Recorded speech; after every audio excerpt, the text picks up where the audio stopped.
అదే RTV app వార్తల్ని క్షణాల్లో చదివే అవకాశం ఉంటుంది. ఒక న్యూస్ పేపర్, ఒక టెలివిజన్ ఛానల్ మీ చేతుల్లో ఎప్పుడూ ఉంటాయి. రాష్ట్రంలో పూర్తిగా కరువు ఛాయలు అయితే కనపడుతున్నటువంటి పరిస్థితి కనిపిస్తుంది. జలాశయాలన్నీ పూర్తిగా అడుగంటిపోతున్నాయి. నాగార్జున సాగర్ జలాశయంలో పూర్తి స్థాయి నీటి మట్టం 590 అడుగులకు కాను ప్రస్తుతం 514 అడుగులకు చేరుకుంది.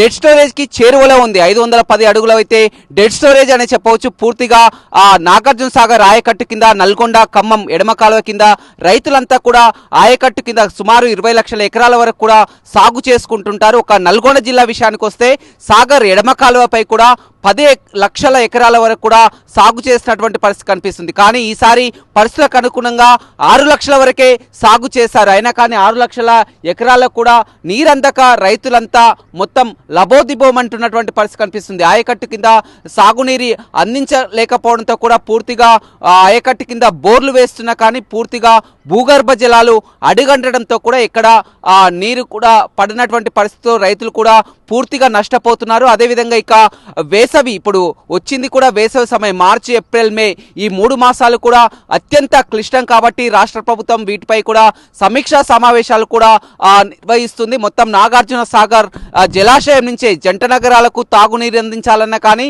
ఈ నాగార్జున సాగర్ జలాశయం నుంచే తాగునీరు అందించేటువంటి ప్రాజెక్ట్ అని చెప్పవచ్చు. అదేవిధంగా పూర్తిగా మనకు అందాల్సినటువంటి శ్రీశైలం ప్రాజెక్టులో మిగిలి ఉన్నటువంటి 15 టీఎంసీల నీటిని కూడా తాగునీటి అవసరాల కోసం దాన్ని ఉపయోగించాలి, విడుదల చేయాలని కూడా ఇప్పటికే కృష్ణా రివర్ బోర్డు కూడా లేఖ రాసినటువంటి పరిస్థితి అయితే ఎదురని చెప్పవచ్చు. గతంలో ఎప్పుడు కూడా ఇలాంటి పరిస్థితి దాపురించలేదు.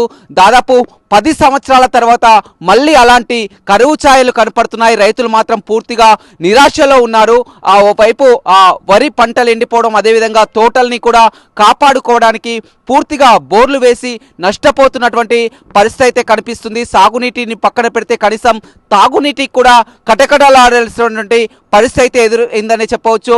శ్రీశైలం నుంచి రావాల్సినటువంటి 15 టీఎంసీలని అత్యవసరంగా మంచినీటి కోసమే వాడుకోవాలని ఇప్పటికే ఏపీ దాన్ని తాగునీటికి కాకుండా సాగునీటికి కూడా వినియోగించుకుంటుందని కూడా 15 టీఎంసీల నీటిని కూడా తాగునీటి అవసరాల కోసం విడుదల చేయాలని కృష్ణా రివర్ బోర్డు కూడా లేఖ రాయడం జరిగింది. ఏదేమైనప్పటికీ కూడా ఆయకట్టు కింద ఉన్నటువంటి రైతుల పరిస్థితి మాత్రం మరీ దారుణంగా ఉంది. పంటలు కాపాడుకోవడానికి ట్యాంకర్ల ద్వారా కూడా ఆ నీటిని ఉపయోగించి ఆ తోటల్ని పంటల్ని కాపాడుకుంటున్నటువంటి పరిస్థితి కనిపిస్తుంది. మరొక 3 నెలల వరకు కూడా తీవ్ర నీటి ఎద్దడి ఉండే అవకాశం కనపడుతుంది.